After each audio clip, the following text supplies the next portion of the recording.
Assalamualaikum warahmatullahi wabarakatuh. Kami dari kelompok 6 akan mempresentasikan tentang mengenali indikator kecurangan. Perkenalkan, nama kelompok kami yang pertama saya M. Rafif Haryanda, yang kedua Nurreta, yang ketiga Ayu Firnanda, yang keempat Gradien Alvario Tegar Islamai, yang kelima Wawin Sulfia.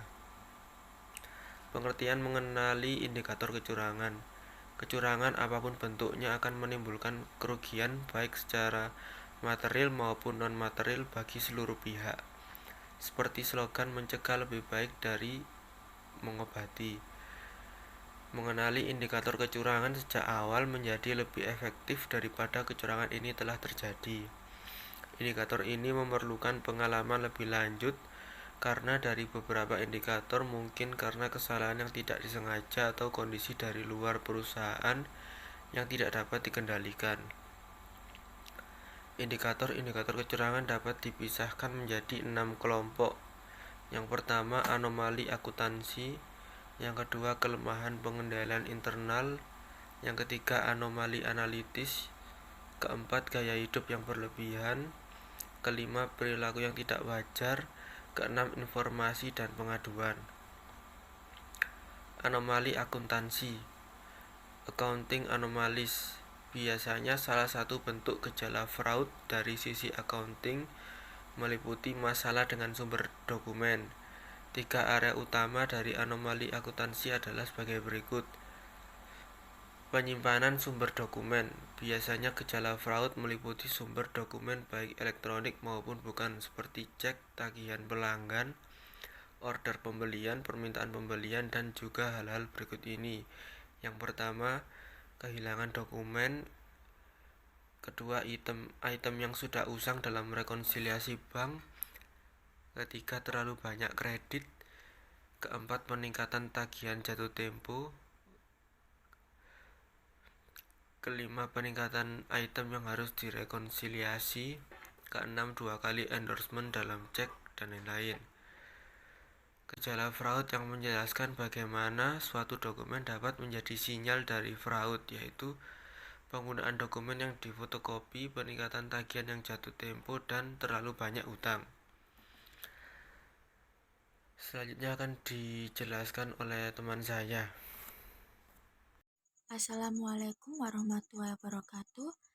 Perkenalkan, nama saya Nurreta Dwi Sari, NIM 48. Saya akan melanjutkan presentasi dari teman saya.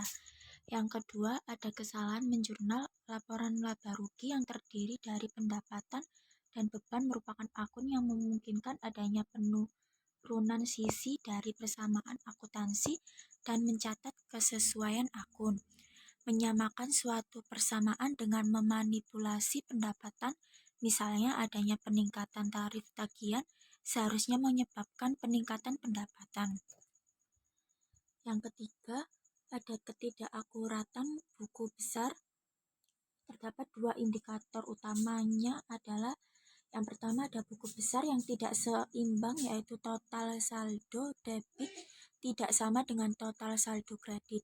Indikasi karena buku besar tidak ditutup secara lengkap sehingga memungkinkan adanya penggelapan dalam persediaan dan sebagainya.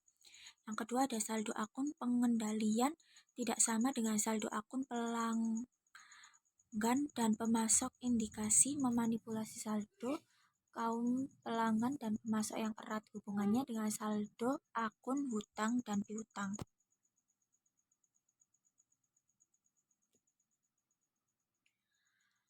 Kelemahan pengendalian internal. Kecurangan yang terjadi merupakan kombinasi dari adanya tekanan, peluang yang ada, dan rasionalisasi dari pelaku. Indikator dari kelemahan pengendalian internal yang terjadi antara lain: 1. Tidak adanya pemisahan fungsi tugas. 2. Kurangnya pengawasan fisik. 3. Kurangnya pengecekan independen. 4. Kurangnya otorisasi yang sesuai. 5. Kurangnya dokumentasi yang sesuai. 6. Pengesampingan pengendalian yang ada. 7. Sistem akuntansi yang tidak sesuai. Adanya kelemahan ini mengakibatkan resiko kerugian material yang lebih besar dan kecurangan yang berkelanjutan hingga jangka waktu bertahun-tahun. Segitiga fraud meliputi tekanan dan rasionalisasi. Apabila pengendalian internal lemah atau tidak ada, maka akan muncul peluang untuk melakukan fraud. Saya akan melanjutkan presentasi nomor 7.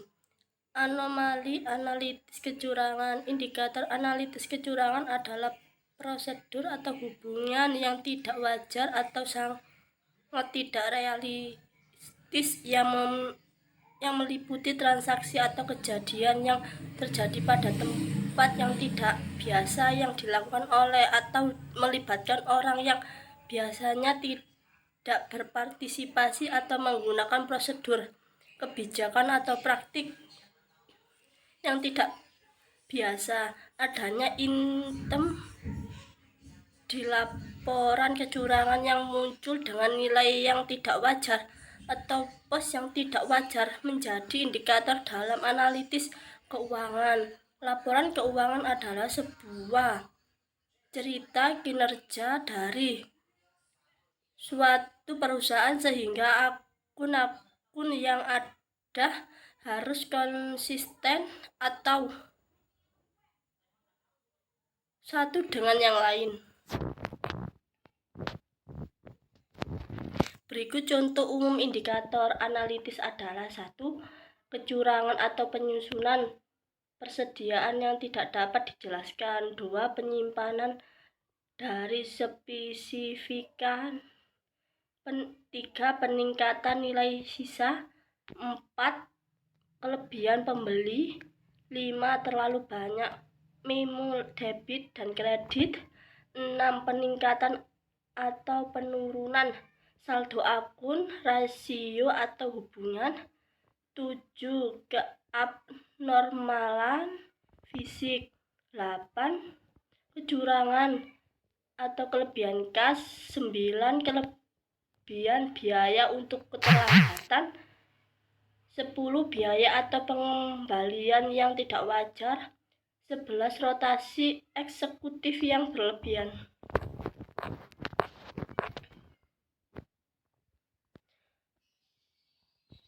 Hubungan laporan-laporan keuangan yang tidak wajar seperti 1. Meningkatkan pendapatan dan penurunan persediaan.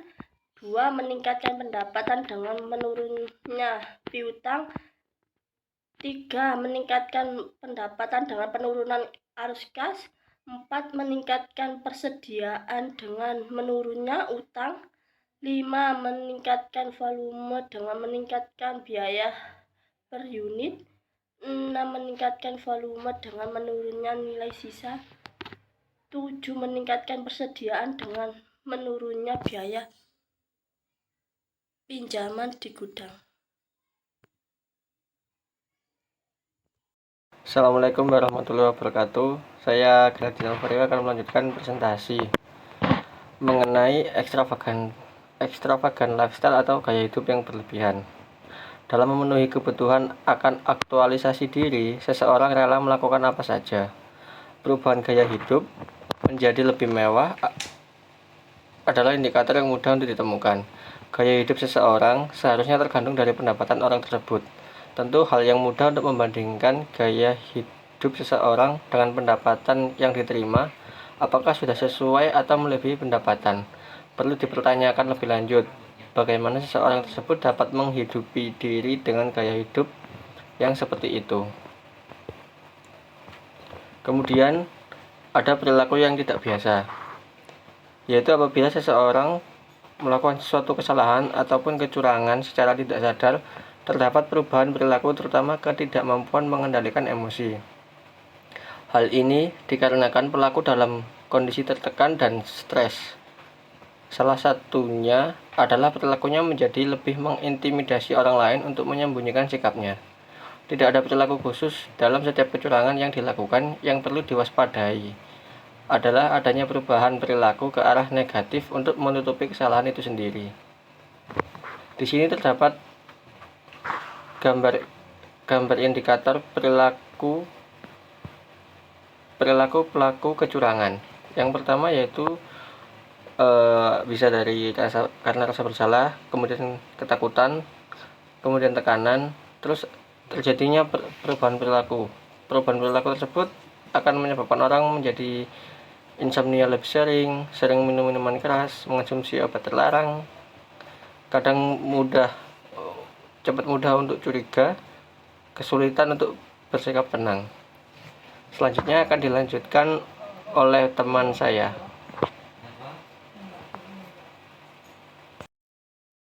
Dengan saya, Wawin Sulfia akan melanjutkan presentasi. Mengenai informasi dan aduan. Aduan dari pelanggan atau pegawai yang lain dapat dikategorikan sebagai indikasi kecurangan, meskipun bukan sebagai bukti kecurangan itu sendiri. Hal ini dikarenakan adanya kemungkinan terdapat unsur-unsur pribadi yang mendasari hal tersebut, seperti iri, kecemburuan, dan lain sebagainya. Kecurangan dapat dideteksi dari 3 elemen, yaitu yang pertama, ada tindakan pencurian, seperti mengambil kas persediaan, aset, informasi, dan lainnya. Yang kedua, penyembunyian, seperti catatan diubah atau kesalahan dalam menghitung. Yang ketiga, konversi, merupakan perubahan gaya hidup.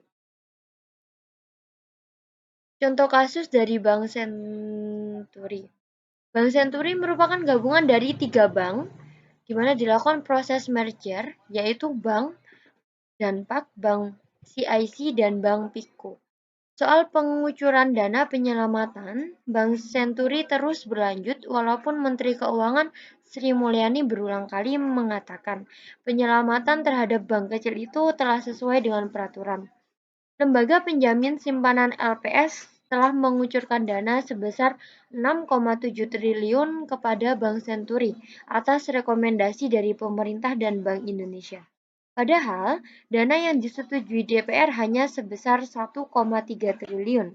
Nah, misteri itulah yang ditindaklanjuti oleh Komisi Pemberantasan Korupsi atau KPK dengan meminta Badan Pemeriksa Keuangan BPK untuk melakukan audit investigasi terhadap bank.